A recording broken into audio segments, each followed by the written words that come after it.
Dude, you gotta respect hardcore Hangman players, Anthony. I've been telling you this for years. You have no respect for the fucking game. The art. The fucking art. Anyway. You ready? Disrespectful ass motherfucker. I guess. I'm not ready to talk to your disrespectful Hangman ass. Welcome to the podcast. The LCS finals. The summer finals are done. We got the 4P in the house. And they'll never win again. It's wonderful. I love it. It's so great.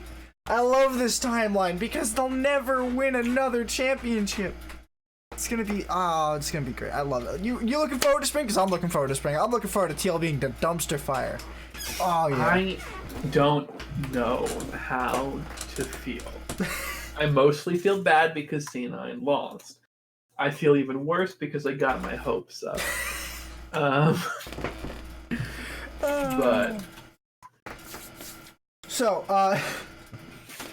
at the beginning of the show, for the final, at least, they had a performer, Jax Anderson, played, and that was a questionable pick. Not gonna lie. I don't know. I feel like almost every performance before sport is questionable. Like most people aren't there for the concert. They're not, but at the same time, I think anyone there would prefer the music video of like season highlights of the two teams. That would have been pretty good. Sure. But have you ever seen the I guess not thing from the Milwaukee Bucks game? No. What is it? There was I forget if it was a playoff game in the NBA or something. Oh, it was a halftime performance at Milwaukee, and Ja Rule a rapper was trying to hype up the crowd, and he said, "Are all y'all ready?" And no one said anything. He said, "Are all y'all ready?" And no one cheered. And then he just went, "I guess not," and sat there silently for 30 seconds before the show started. It was one of the fucking most uncomfortable things I've ever watched. Anyway, every halftime show or pregame show is terrible. Continue. Watching this one just made me hurt because I didn't watch it. Oh, well, I did, but I was just Were you playing TFT? Yeah, but I can hear the music while I play TFT. Yeah, I think number one, I think the sound mix was off. Number two, she kept doing this weird thing where she would stick out her tongue, and I'm just like, why are you doing this? This is not the LCS though, so let's not talk about this. Let's talk about the games, Anthony. You want to talk about those? I actually have notes on. I didn't take notes on the fucking opener. You know what? Hang on, I have a quick addition to the topics list.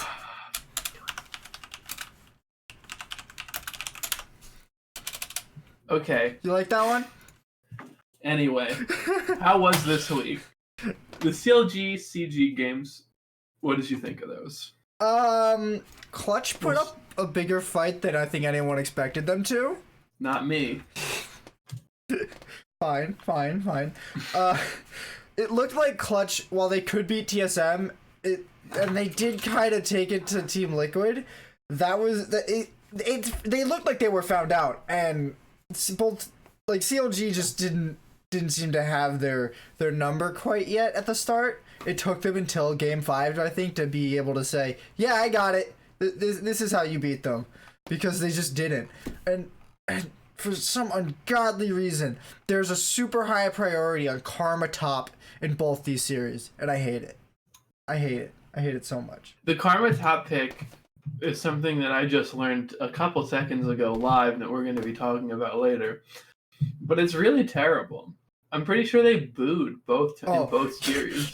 They booed when they picked it game 5 for the Clutch Gaming game. Then in, I think, game 1, they hovered Karma as their last pick for Cloud9, and then the whole arena was booing. Then he switched over to Vigar, and they just went wild. That shows you how much people hate this goddamn pick. It's terrible. I don't think it's fun to watch, and I don't even think it's that good. I think it's actually pretty bad in most matchups. It doesn't do that great of a job against a lot of the top laners that were picked, creating pressure or applying pressure. You're sacrificing a huge amount of damage because let's just think about the fucking outputted damage between an Aatrox or a tank fucking Karma. They don't necessarily play a tank, but we can get into that later. I know, but I'm just whining because it's stupid and bad. Anyway. So going into the series, the way to beat Clutch Gaming seemed to be to ban Gangplank, Kiana, and Rumble. You ban those three, and they have so few options that they can't beat you because they don't have anything that they're really going to carry on outside of normal AD carry picks for Cody Sum, which nobody seems to be contesting anything besides Zaya. And I guess Corky. That's fair because it's like the best one right now. So, what did you think about CLG's like entry plan in the first two games? Where did they? Where they got fucking shit? Yeah, where they got destroyed. Where they banned in their first rotation, they banned Rumble, Aurelia, and Akali in game 1, and then Rumble, Yuumi, and Akali in game 2. I think the Yuumi is a good ban that needs to be done basically always. Yeah, they were red side, so. Yeah, so I think that the Yuumi ban is completely acceptable. I don't get the Akali ban. I don't think this is CLG bans. Yeah. Oh, yes. Never mind. Then that makes sense because I was going to say I don't see PoE playing that well, but Demonte I see like going crazy on it. I mean, but over Kiana though. CLG picked Kiana. No, not in game 2. Not in game 2, but in game 1, and they had in. But then they ended up not like. No one picked Sejuani in game 1, which honestly is surprising to me. Like Sejuani seems to have such high priority in most of these. I agree.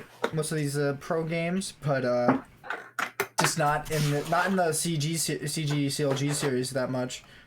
She was mostly relegated to like being picked or being banned second phase.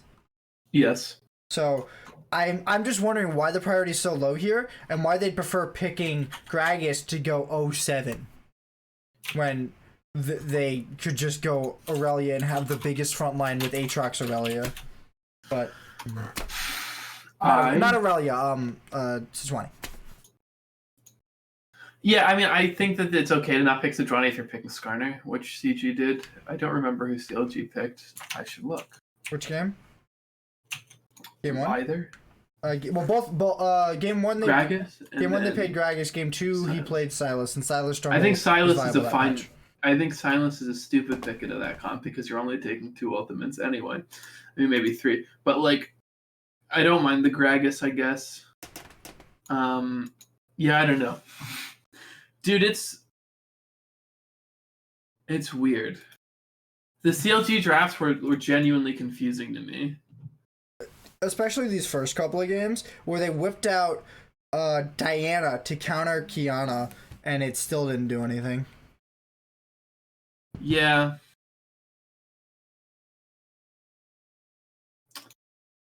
So Anthony, I'm trying to work through this in my head, which is why I'm kind of being quiet. I don't quite get it. I hadn't thought about that. I mean, the Sylas pick I think is generally okay.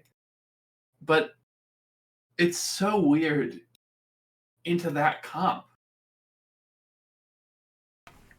Right? Like, am I crazy? In game 2, it's not the most amazing pick. Because, like, a lot of the ults you're stealing are very situational in how good they are.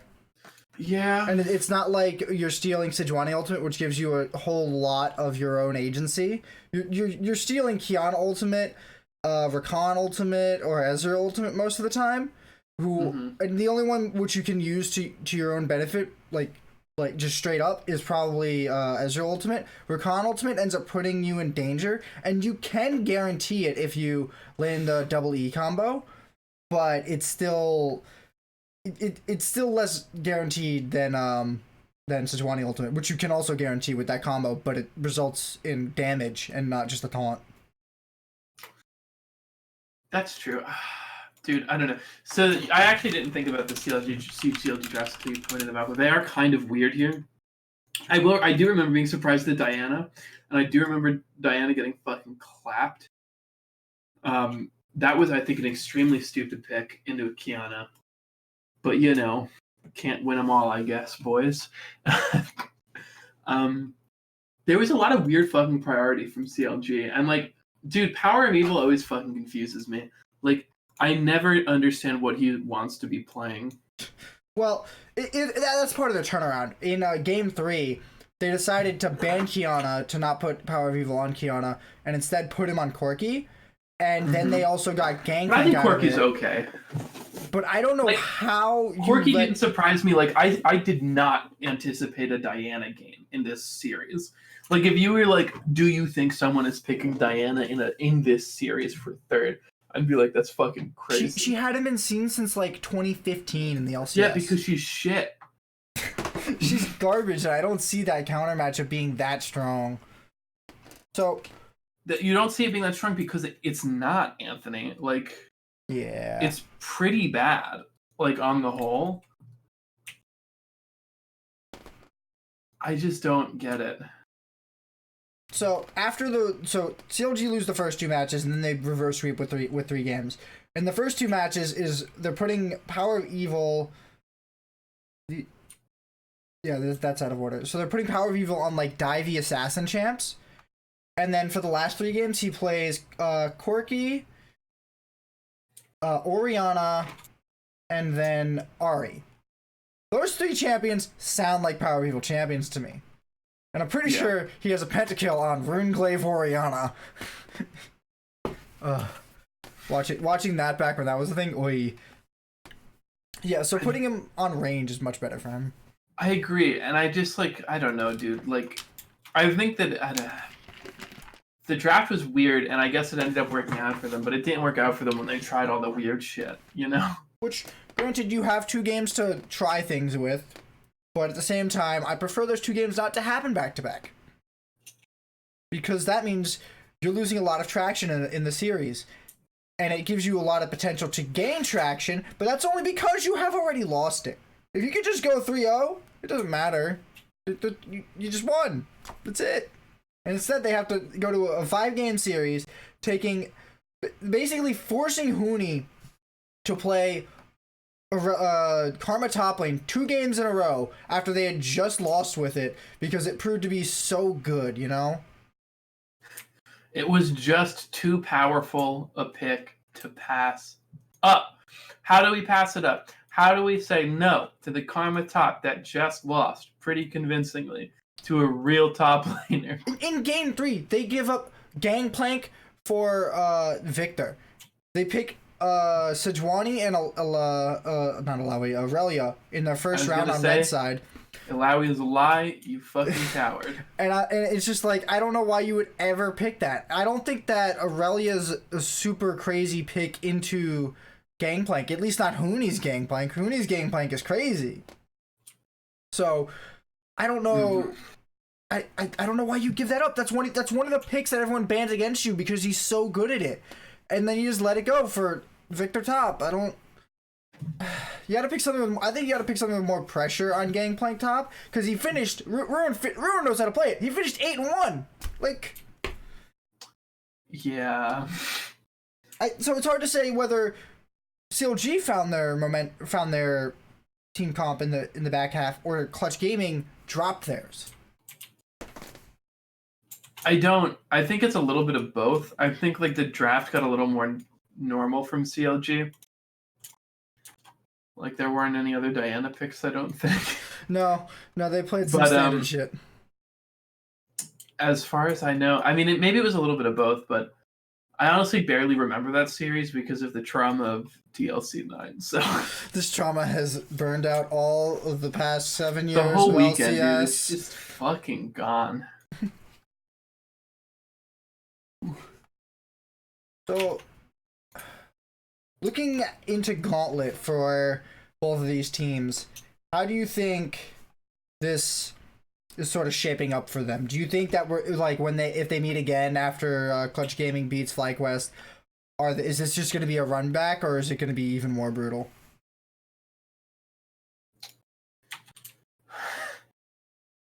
I don't know. I could see it going both ways, but I have a feeling it's going to be even more brutal.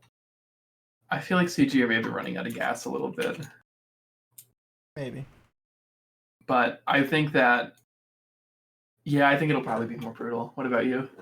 I think if they stop picking Karma, it'll be more competitive.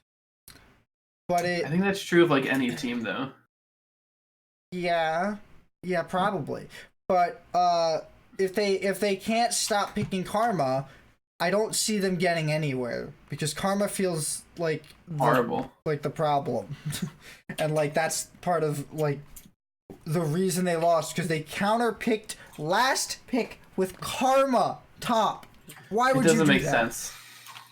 Does that does that happen twice this weekend? No, they picked Vladimir in the other series, which was not much better. Yeah. I don't know. Dude, I don't know. I don't have a lot to say about Karma right now because we have a whole Karma segment later. Okay. So I just feel like we're kind of doubling down on it. You know? You are. All right, so let's move on to the next series. Okay. With Team Liquid versus C9. Now, Matt, would you please provide me with a play-by-play breakdown of this series, as I know it's been playing over and over in your head for the last 24 hours. We picked Karma top first game, and it was stupid, and we lost, but whatever. You lose one game in a series, it fucking happens. They're a great team, and it'll be like that sometimes. Now, it got worse from there. We picked it up, I think, game 2 and 3 we won. Yeah. That was sick. Then in game 4, we didn't win. And Svenskaren went 1-7, and Sneaky went 1-5, and a 2-4 Vlad top, and a 1-5 Sneaky. It was rough. And that was the last game. Sorry, the third game, the fourth game. That was the last game. Whoops, spoilers. The fourth game where they tied this series, we had Gragas, we had Poppy, and we had a little bit of an early lead, or it was kind of even, but then all of a sudden we lost the game because Jensen is really good at LeBlanc, and that was tragic. Yeah. It's, I don't know, dude. It felt like at the end, the very last game, I literally didn't understand the draft at all. Like, I didn't get it. Why did we pick Vladimir? Why did we send Aatrox mid? I don't know the answer to those questions. I don't think I can get one. Now, before we get to the last game, I think we have to talk about the Aatrox was another very I don't want to call him a priority pick because he was getting picked rather late in the draft. I think he's third rotation in the 2 middle games, and in the last game, in the last 2 games he was first pick for red side. So he's getting enough priority, but at the same time, he's very counterpickable. In game 3, he gets kind of counterpicked by Poppy, and LeBlanc doesn't work much better against Poppy either. Poppy's a very good pick into both of those champions, meaning a lot of TL's engage would be shut down. It was kind of lucky that they were able to make some moves happen that game, because otherwise they were just going to have to keep trying to get through Poppy, and Aatrox and LeBlanc just can't get through Poppy's W. Now, in game... they tried several things to beat it. Renekton was picked against it in another game. That didn't fare as well. I don't think Renekton's as strong a counter pick as, say, Kled, which was picked in game 2 and did very well against it. Or Poppy, who just is very defensive. So, if you don't get a lead on Renekton, you're basically useless, and you get one stun in a fight or you're dead. So yeah. So you have these myriad of picks. In the last game, Nizzy took it mid to beat out Akali in a swap for Vladimir top. This made no sense. I hated this pick so much. You don't do this. This makes 0 sense, and it just makes you look like an idiot for making this play, because Aatrox doesn't do that well into Akali. It's not like an amazing pick. Jensen went fucking 11-0 this game. Clearly it was the wrong choice. And Vladimir did nothing. Vladimir is useless in lane, and he doesn't split push better than Shen. So what's going on? Why would you pick Vladimir as your last pick counter pick instead of picking I don't know. guess they're AD monotyped, or you could just run Aatrox against it. It's not the worst thing in the world. You just kind of farm out. I don't know. I think they were caught off guard by the Shen pick, and they had no idea what to do with it. Yeah.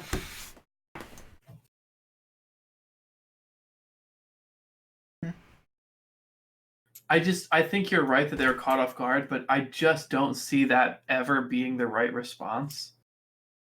In Vlad, like it was so bad. It was so genuinely bad, you know. And can Licorice play Rumble? Rumble would have done okay here.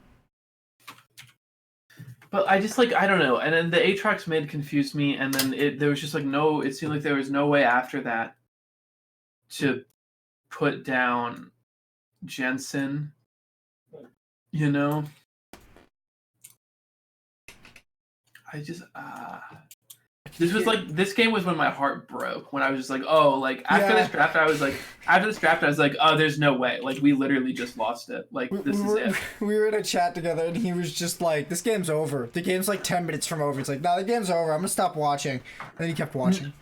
I did keep watching, but I wanted to stop because you could just see it, right? Jensen was so huge and no one on C9 was able to do anything. Anytime they went anywhere, they just got absolutely eviscerated. It was fucking tragic because they were putting up such a fight before then. And then to see them it was almost like game one where they didn't seem as put together. But then it was the final game of the fucking finals and they just seemed like they weren't comfortable on their champions. They didn't seem like they were comfortable on Vladimir or Aatrox. And then the fucking Svenskeren ends up going 1-7, which is unfortunate, at best. And I can't, man. It was so fucking sad to watch because we were one game. We were so close.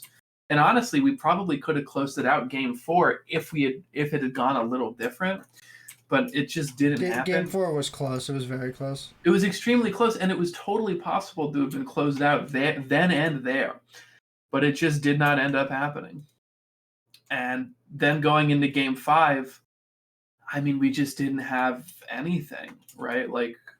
We had no picks that I expect to see. I figured it was going to be Vlad mid. And I was like, okay, fine. At least we have Licorice on Aatrox. I don't like Vlad mid, but at least we have Licorice on Aatrox.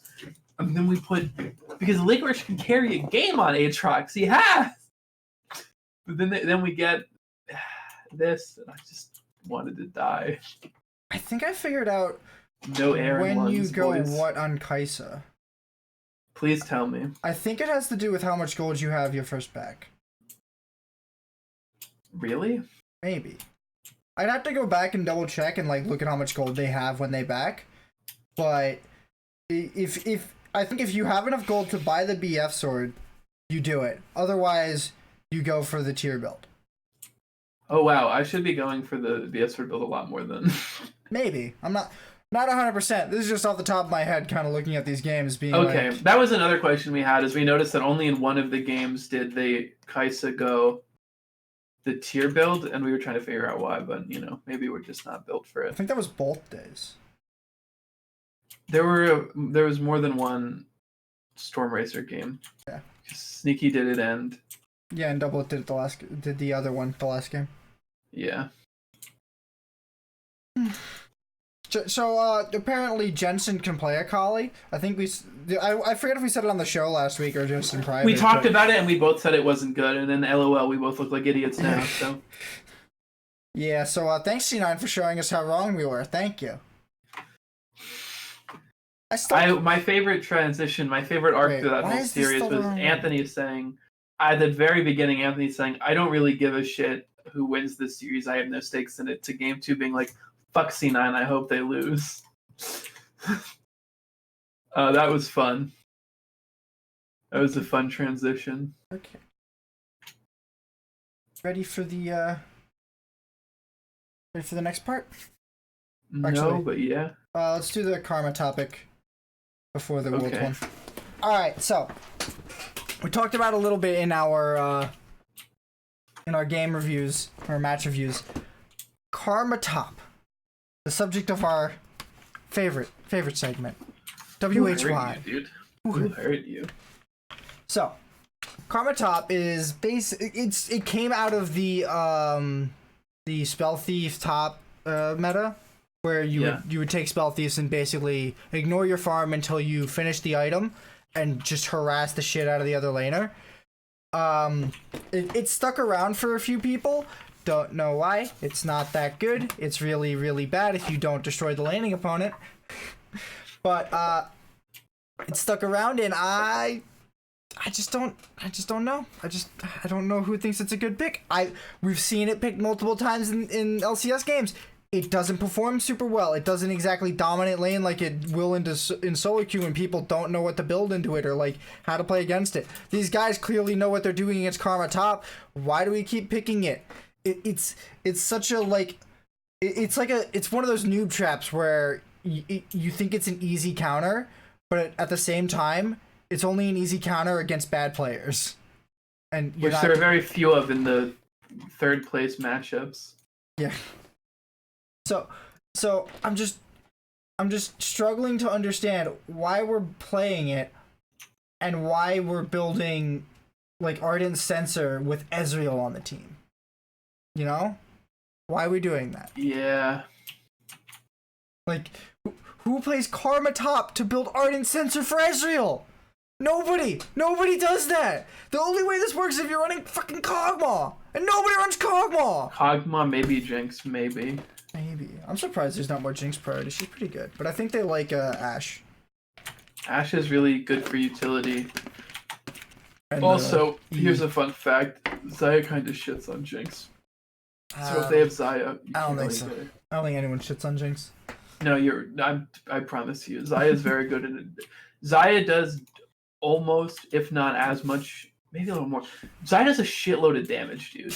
Right? So here's the with Jinx, especially if you get the Rakan, Jinx is just kind of fucked. So back to Karma. Who do you think loses to Karma? Dude, I don't know. I'm not a top laner. The answer is tanks. You know what the two tanks that were picked in this game in these series are? Poppy and Shen. Do you know what those two champions don't give a shit about? Their laning opponent. Yeah. Shen's entire job is to not be in his lane and simply farm his lane while he's there. Poppy's job is sort of to farm the lane until mid game and then become an unstoppable wall for the enemy team. Now, this is a pretty good target to farm up against with Klepto. But what's the score here for Karma? Let's see. 3-1.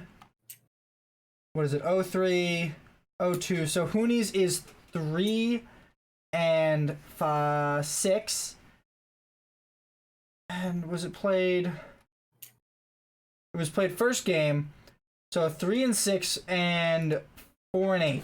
So it went 4 and 8 in KD. Why are you picking a supposed lane bully pick into Aatrox for Aatrox to go 2 and 6? I don't know. Or like, it's a weird pick. After that, they dropped a lot of the priority for it in the series until the second rotation, and even in that second rotation, it was clear they wanted to pick Aatrox, but for some reason, people still think that it counters Aatrox, and it's like you just gank him with the jungler and she dies. She doesn't exactly have a lot of health. She has 2 escape tools, and Aatrox has a W. Where's she gonna go? Yeah. Nowhere. She can't land both of them. Can't go anywhere. So I hate Karma Top. I hate playing against it, and I hate pros playing it because it makes me sad. Also, it's boring. Matt, could you attest to why you think it's boring? I think it's extremely boring to watch. I think it's boring to watch because all it does is AFK farm, and it waits for the jungler. And like obviously in pro play, it's generally smart to wait for the jungler unless you have like a guaranteed kill because pro play and there's a lot on the line, especially this kind of game. But you're just poking, right? Like that's what Karma does. It's not even super long range poke. It's pretty long. No, you're just sort of poking, and then what? And then what? Right? Then you peel for Ezreal, who with your Ardent Sensor, like. I guess, but like, why? Ezreal kind of sucks. Like and you it's said, not, like it's not Ardent Sensor meta either. It's like, why are we picking a support top lane, building 1 AP item and then 2 support items to lower our damage profile by a significant amount? I would much rather them just pick a DPS and like a mage top. I'd rather them monotype the whole time, especially if you're not going to build any damage on your AP threat. What's it matter? Like, I can still stack armor if you have Karma top lane, because Karma top lane builds 2 support items. Who cares? Yeah. It doesn't. It just seems like it's weirdly left over from an old meta, and it just doesn't have a place right now. I'm trying to think of other instances where this has happened, where people will keep trying something even if it does or doesn't work. I feel like this is like bound to happen with the Sona Taric, Sona Tahm Kench bot lane, where it's going to just actually be garbage at some point. Yet TL are gonna pick it in groups at Worlds, and you know that's gonna happen, and they're gonna lose on it. It's gonna be hilarious. And I don't even know what. Oh, hang on. Was that even? I think we didn't even talk about that, because was that not even permaban the entire series? I don't think Sona was banned at all. Oh, this is the wrong series. There isn't a single Sona ban. Oh, wait. There's one in game 4. And then there's one in game 5. No, wait, hang on. I'm just fucking blind. Sona was banned every game but game 1. Okay. Yeah, Sona was banned every game but game 1. And they didn't pick it, which was strange. Either way. Well, they didn't need to. This feels like what's going to happen to Sona Taric or Sona Tahm Kench.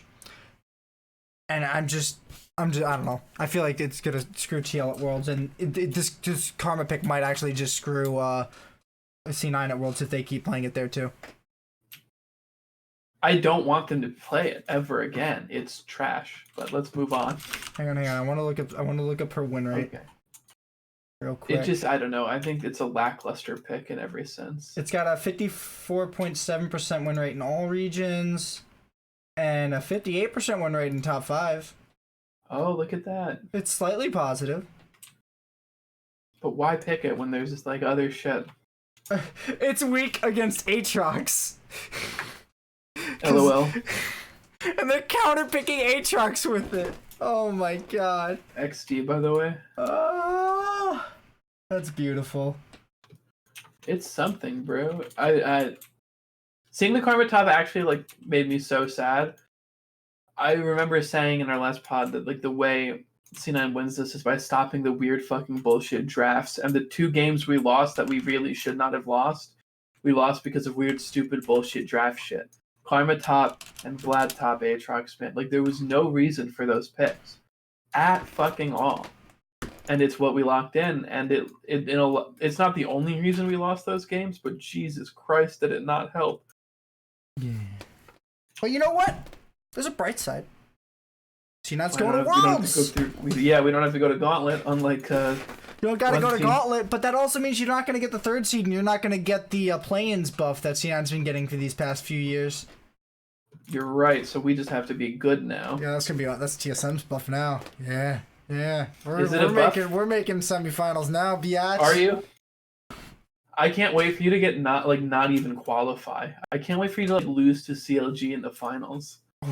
Ooh, those are some harsh words for somebody who played Karma top. Sorry, what? I did not play Karma top. And neither will I. So yeah, Worlds is coming up. We're gonna make you do it in Clash. You make me do it in Clash, and I'm quitting. Worlds is coming up. Find a new top laner.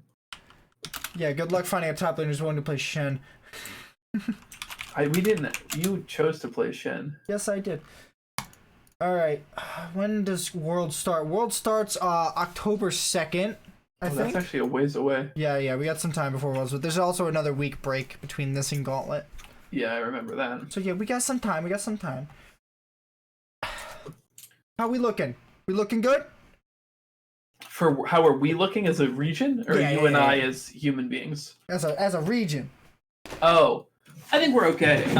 I still don't pay attention to any other region, so I have no idea what the competition looks like. Do you want me to How? run down who's qualified at the moment? No, because I mean, yeah, you should for the audience, but you've done it to me like 300 times. So. All right, we got Griffin, SKT, Team Liquid, Cloud9, J Team, AHQ Esports, and G2 all locked in to be going to Worlds to some point. G2 is the only one who's locked into play-ins at a minimum. I think their playoffs haven't happened yet, so they can still go further. And they'll probably get their first or second seed looking at the I mean, EU G2's just quite good. Yeah.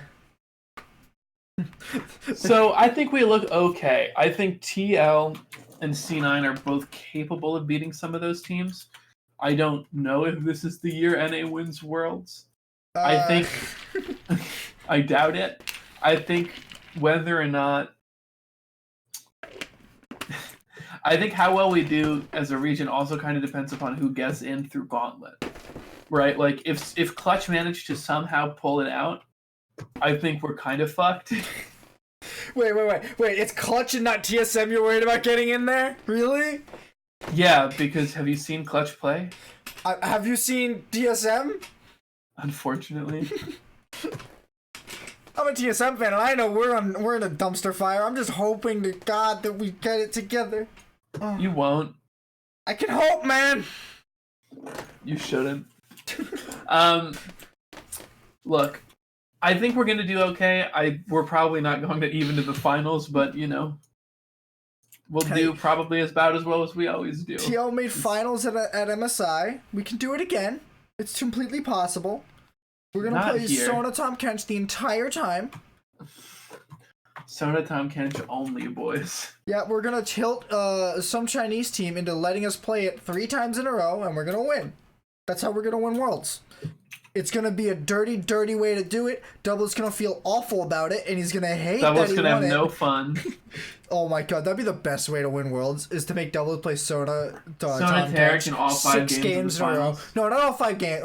9 games. 9 games through playoffs. Every single win is Sona Tom Kench. And they're like, you only won because of Sona Tom Kench. He's like, I have the trophy and you don't.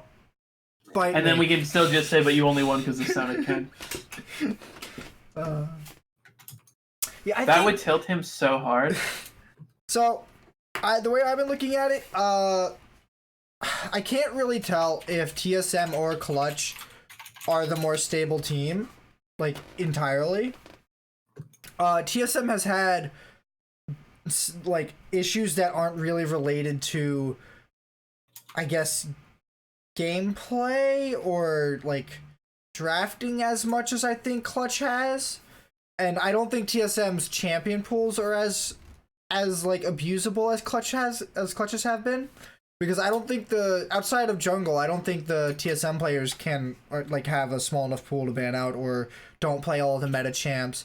Like the only thing that TSM has against them in pick ban, I think, is besides the jungle, is that they don't have anything like a pocket pick. Like they don't have the Zillion Kindred, they don't have Sona Tom Kench, they don't have Kiana. I think Bjergsen can play Kiana, and they might pull it out in Gauntlet. We don't know. He can also definitely play Zillion, by the way. I know he can play Zillion, and I know that they have played Zillion Kindred in the past. To great success. Yes, but I think they beat C9 with it, actually. Yes. Shut up. But it isn't like their pocket pick, and it's not like their signature move, and they don't have any of that. And that honestly is something I think is like good to have as a team, because it means the other team has to ban it every time, no matter what. Mm-hmm. That's fair. No, that's true. I don't know. So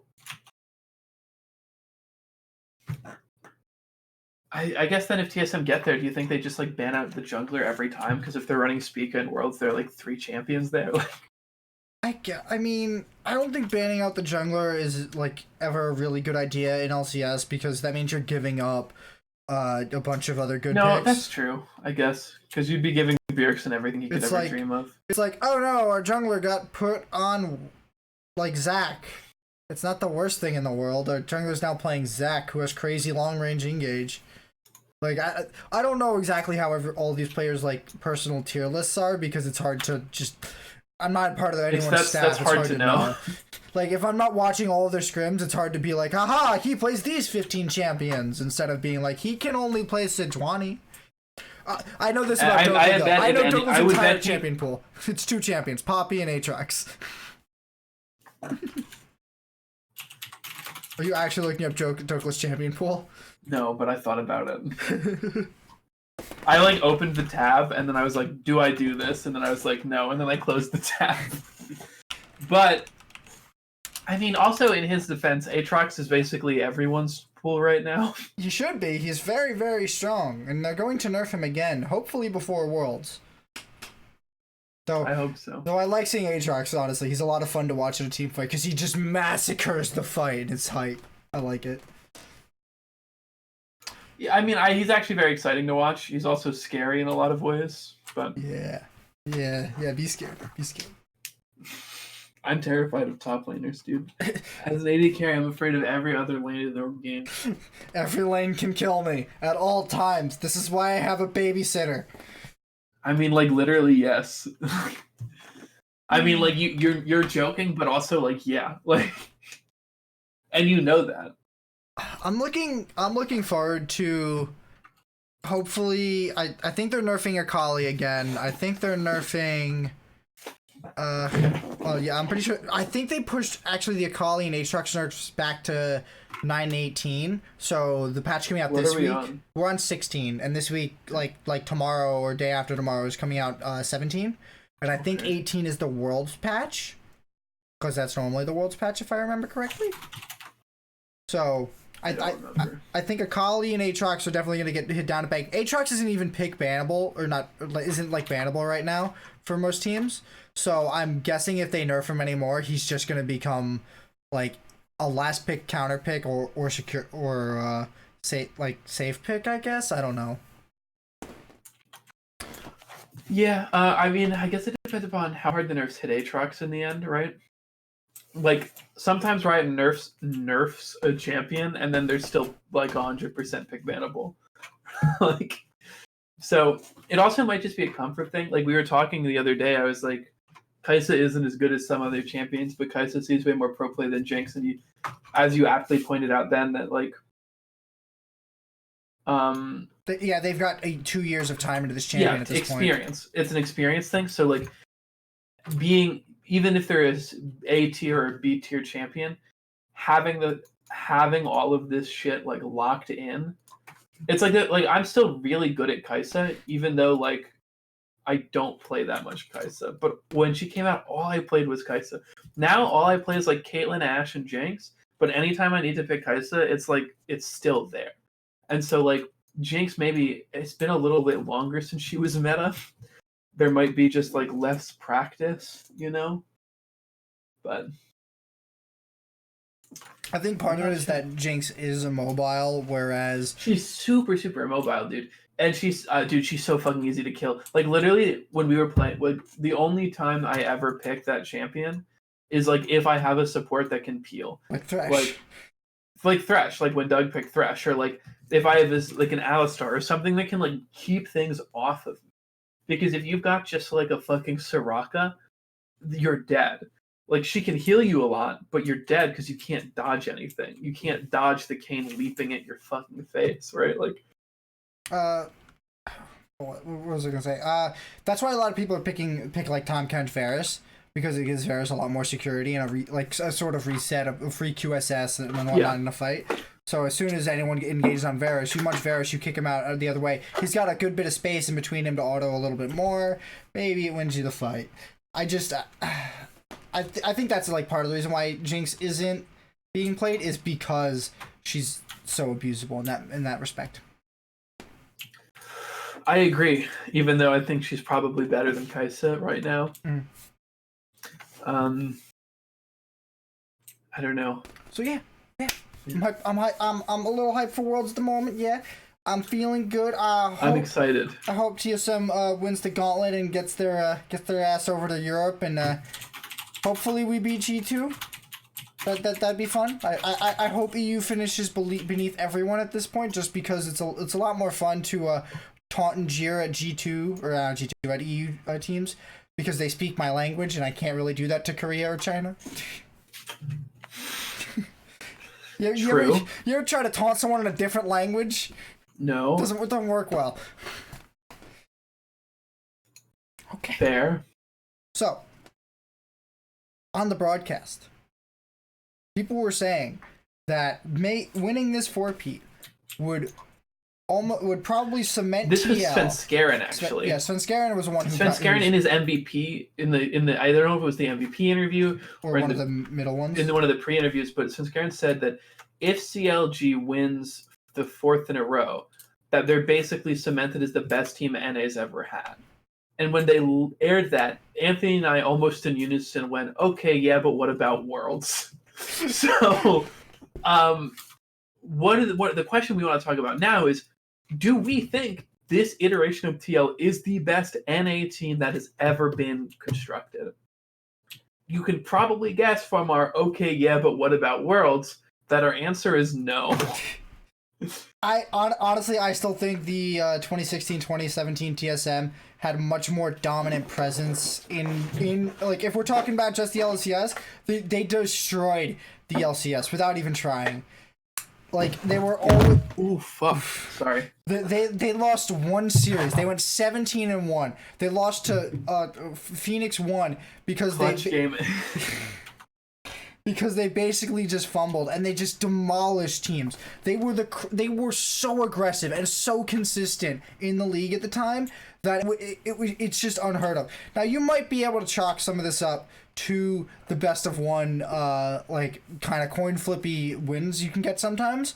But at the end of the day, this is what we got to go on, and TSM always looked like they had more dominance, a better plan, and a better sense of team, at least while they were playing in NA, even in those 3 splits. And they swapped their AD carry out instead of just relying on double up to get all 3 of those wins.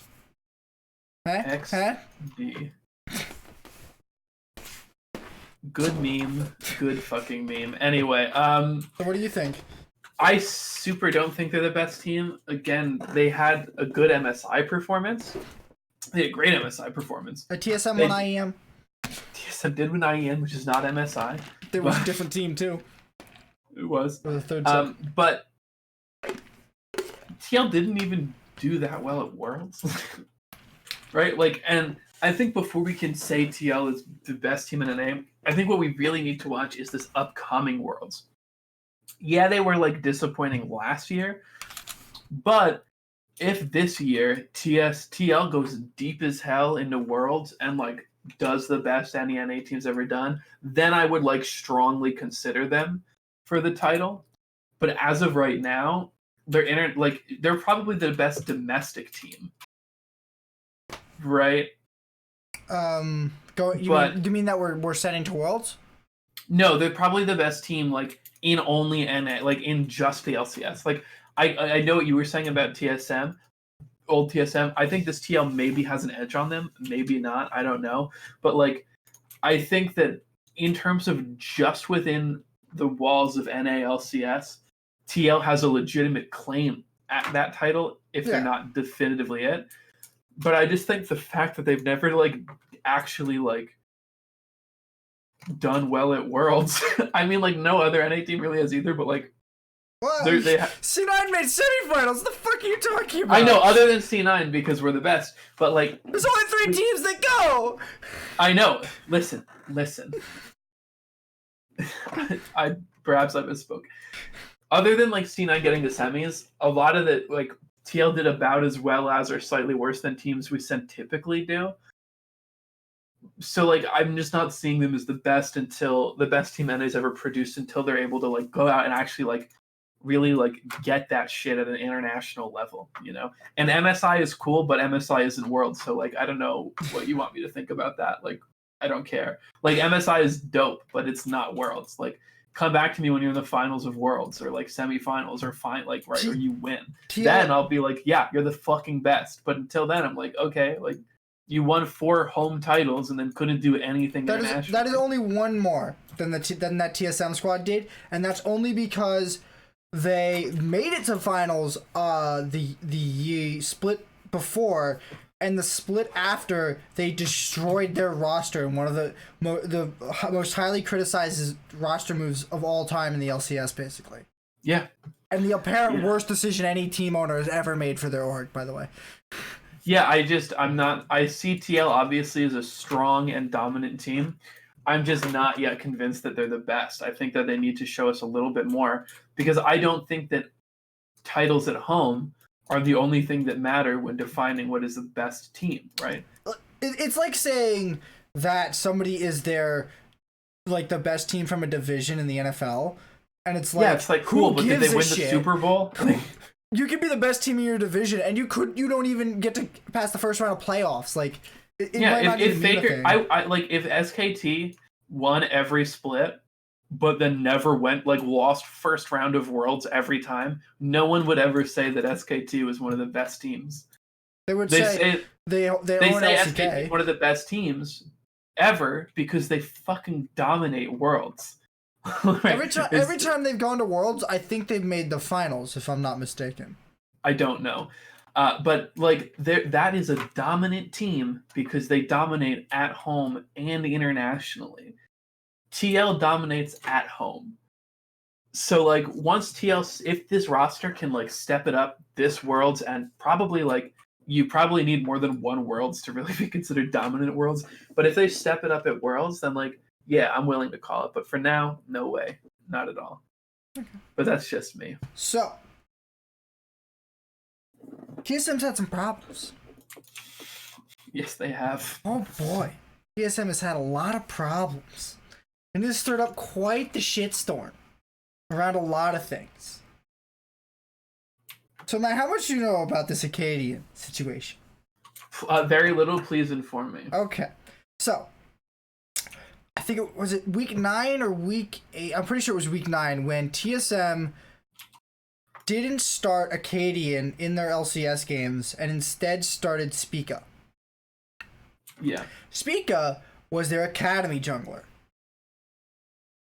And they made this decision, and they gave no explanation besides Spica has been playing well in scrims, so we decided to go with Spica.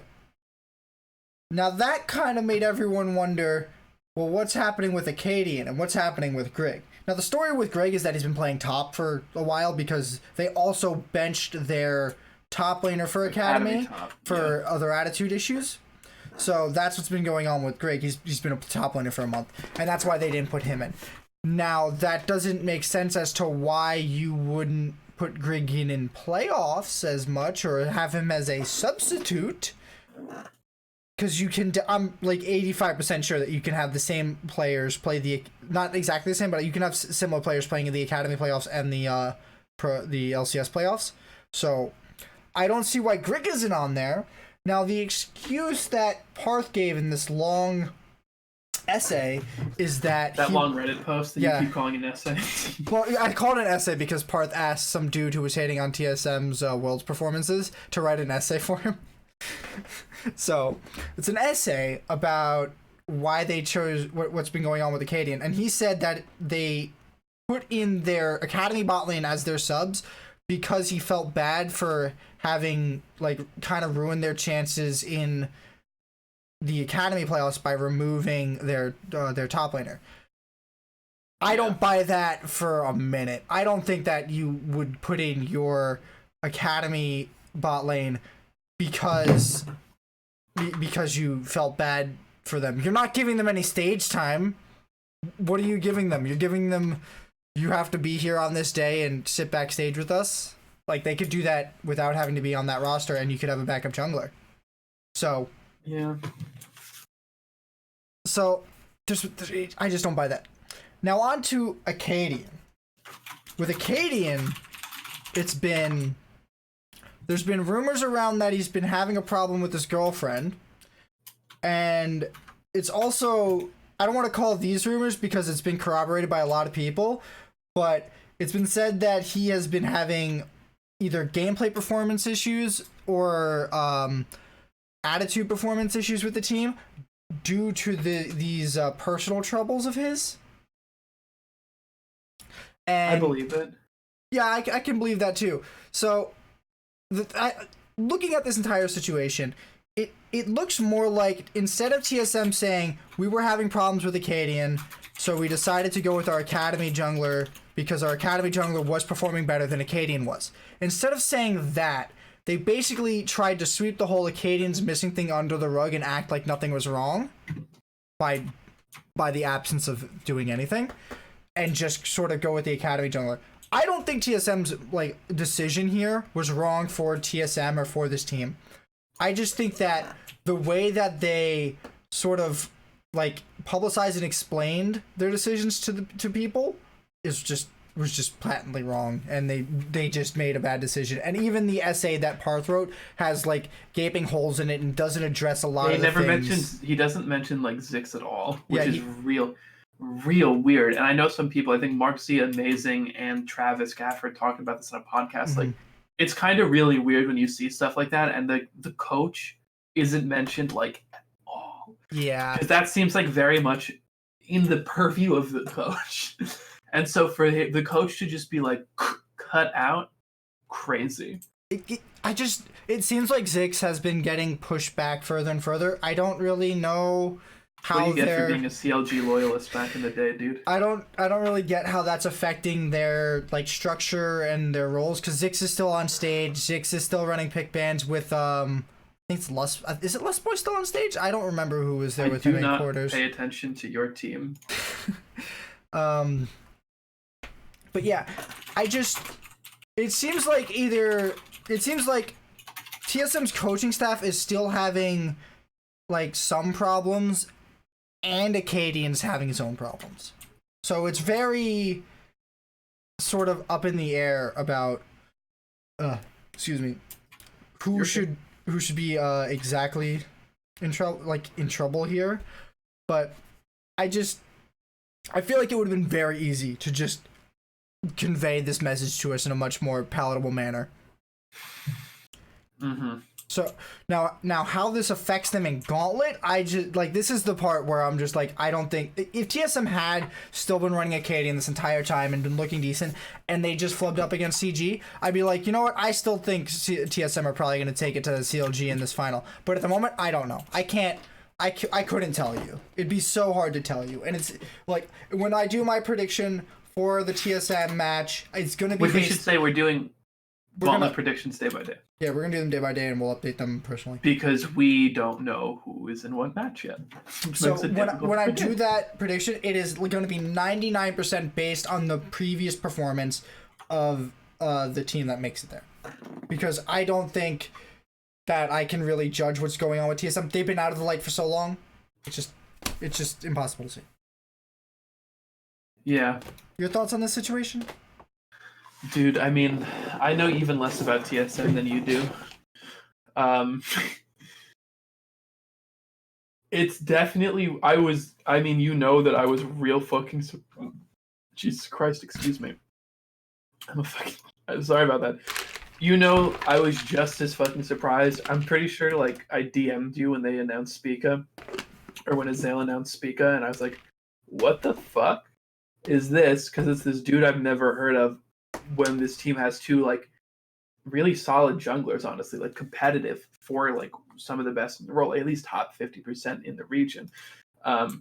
That's not a big marker there, man. At least like top 50% jungler in the region. I meant in the LCS. Okay. And you're definitely not in top 50% junglers in the LCS, Anthony. No, I'm not.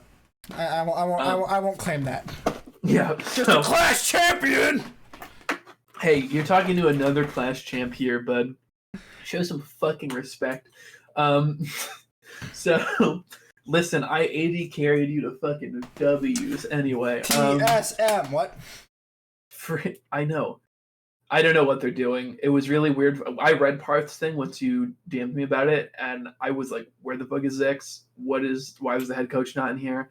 I don't understand their structure. I don't watch TSM Legends because I do not have time to watch it's every not team's... in it. It's Is it really not? It's all oh, that's fucking crazy. gone. And honestly, that's something that bothers me about TSM Legends is it's the same shit every week. It's like, here's the game. Here's us reacting about the game. Here's the game. Here's a little thing about how we think the week went. I'm like, I'm not watching this to watch the goddamn games again and hear how much you're like, oh yeah, we fucked up. We'll play next time. It was like, yeah, we played really good this week. We worked on this and that, and it kind of showed up. And I don't give a shit. You know what I want to see? I want to see what's actually happening with the team. I can see all that. That's very apparent when it happens. I want to see what's going on with the team. And I get it. It's like, well, you don't want to get into their personal lives, but that's what this is. That's what this is supposed to kind of be. This is supposed to be that pseudo reality show kind of shit that people want to like get to know these players.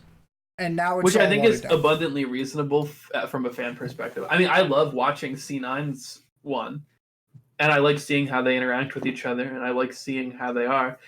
I think a lot of them are kind of not very personal though, for like similar reasons, which is like fine, I guess. But like people they're just so like they don't want to expose anyone's anything. And I'm just like, but then TL I don't didn't give used a to have shit. that problem. Hashtag Dardock. Oh, but... the targeted at Dardock and you miss and shoot Loco. On target, boys. We got him. Oh no. Oh god. Oh, who did we get? Oh no, dude. FlyQuest put out a video of Pobelter like making music to Jax Anderson's song Queen, which was actually really good, and I really liked that. And that's cool content. That's cool fan content. And if I was a FlyQuest fan, I'd be all on it. I didn't know he played instruments like that. They did the karaoke thing on LCS Tonight with Darshan, and he started playing. He started singing parody songs got a great in voice. LCS. It was great. I love that. This is the stuff I want to see from teams. I want to see personable content for these players. I don't care. Like, I watch every freaking game. If this is how people are keeping up with your games, make it another show. And then make a show about the players and about what their lives are like. Or just weave the two together, right? Like, that's what I would want. That's what I would want. Either like make the show a little longer and put in more personal stuff, or just cut out, because a lot of this shit is just interviewing 5 to 7 people about the same exact thing. Like C9 does this a lot, where like they'll show groups of 2 of their players just talking about the game and what went right, and it's like, oh yeah, but they're just talking about the same fights. And like sometimes it's funny when they meme on each other, and like keep that shit in. But like you don't need to show me like 7 perspectives of the fight, 2 of which were not even from people in the game. Like that's just a lot. Like show me the more personal shit. I agree. It's what makes. I mean, it's rewarding as a fan, I believe, is what I would say. I thought I had another thought, but I lost it. I don't know. I just think the whole situation is weird, and it's hard for us as fans or anyone really, I imagine, outside of the TSM or to really genuinely know what's going on. And it doesn't make any sense what is happening when there are now multiple sources claiming the same things. I didn't even talk about how it appeared that you didn't even mention Dom. Not even because Dom doesn't even matter in this. It doesn't matter that Dom's the one doing it. It's just he's just the one saying the things that other people have told him. But I didn't even mention the Sven part, where Sven is apparently a diametrically opposed force to Acadian a lot.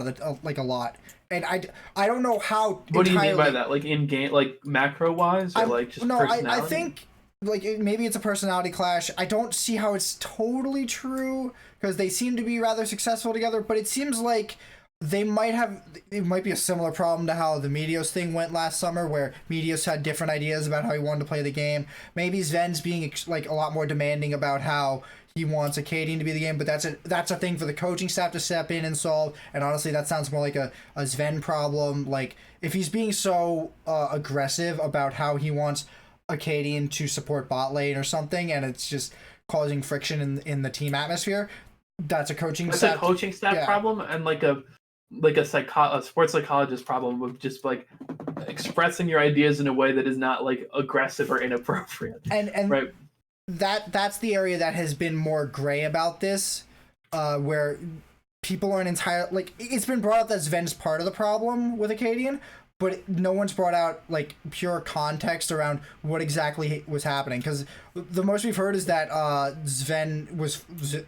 They said that they flamed Acadian a lot in VOD reviews, and they kind of pointed it to Sven. But I've heard, like, the way I've been hearing it, it doesn't seem like that's totally the case. It seems like a lot of people are pointing, like, they'd spend time just pointing out a lot of Acadian's mistakes, and that just doesn't... Which we both agree can be frustrating if you're the only one who's getting targeted. Yeah, if you're the only one getting reviewed, it's a pain in the ass. And there's no shot that 4 other people are playing legit perfectly, right? Like, yeah, especially given that sheet that BB linked last week. Listen. All right! So that's TSM Acadian and that whole shit. I forgot about that sheet leak, dude. I don't even. It's not even news to me. It's like, yeah, they checked their. It's kind of like useless news, but it's funny news. Yeah, it's funny to see that Speaker walked over 8 goddamn pink words. Dude, he's the jungler. It happens. I know. If any other person in that game walked over 8 pink words, big fucking problem. Your jungler walks over 8 pink words, no shit. Like. Okay. Let's bring this down to our last topic, which is our probably pretty quick match preview of FlyQuest versus CLG. CG or CLG? I wrote this one. I wrote it wrong in the match preview. What? Okay. FlyQuest versus CG. Did you take my first one, my meme one, or my updated one? Huh? I thought you put 3-1. I did put 3-1 because at first I put 3-0 as a joke, but like, No. Anyway. No. I put your 3-1 down. No, I put 3-0. I don't think FlyQuest has a shot. I don't think they got a shot. I feel sorry for my boy Turtle. If they win, I'll be so happy because I love number one, I love upsets. Number two, I love seeing my boy Turtle happy. I want to see FlyQuest go to finals against TSM. And that would be funny. It would be very funny, and then I want to see Wild Turtle bring out 5 straight games of Jinx. Nah, Tristana. Tristana, all the way back, 2014. And no. Jinx, and only just throw ults and steal Baron. Like, that would be the day. But yeah, 3-0. I honestly don't feel like I need to explain too much. They've been, as much as they have been out for a week longer than TSM, they finished 8th. They weren't looking extremely competitive. They would have needed some real, like, miracles in their team. I don't think their team doesn't have the potential to even make it up to the Gauntlet final.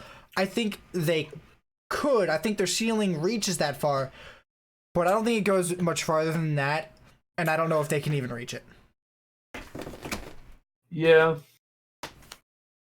I honestly just think that CG is running out of steam, and I think that FlyQuest is capable of just picking up one game, right? Like, maybe Huni gets sloppy, maybe something happens bot, maybe something happens bad, like anything. I just feel like it's likely, the way the world is right now, the way the teams are right now, the way the meta is right now, that just like one sort of wonky draft, one sort of like weird error, and then all of a sudden, maybe game 2 or 3, FlyQuest picks it up.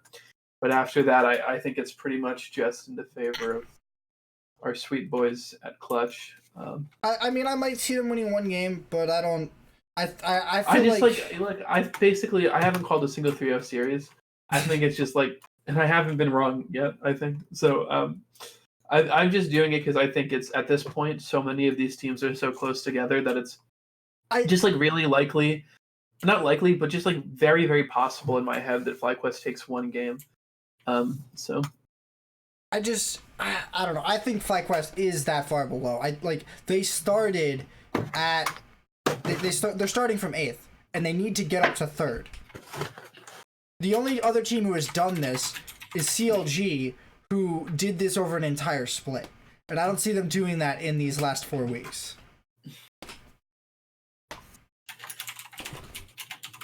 Yeah. Yeah. I think we've covered CLG, TSM, and CG enough that we don't really need to talk about them. So what do we have left? That's it. That was our last topic, I think. So you want to take us on home? Yeah, I think I'll take us on home. Let me just take this off the screen real quick. Look at that. Oops, that's the wrong button. Okay! That'll be it for this week on the Legendary Lens podcast. You can catch us Mondays at 7. Not next Monday. Next Monday is off week for the LCS. The week after that, Monday at 7. Well, and we have nothing to talk about. So, I mean, we could sit here and sit in silence. Something crazy has to happen between now and then. And then we might just do a mini update if God there's damn like it. some fucking. Let me close this show. Hey, this is on you. Monday at 7. Twitch.tv says Nizzy2K11. You can catch the VODs on my YouTube channel. Have a nice day.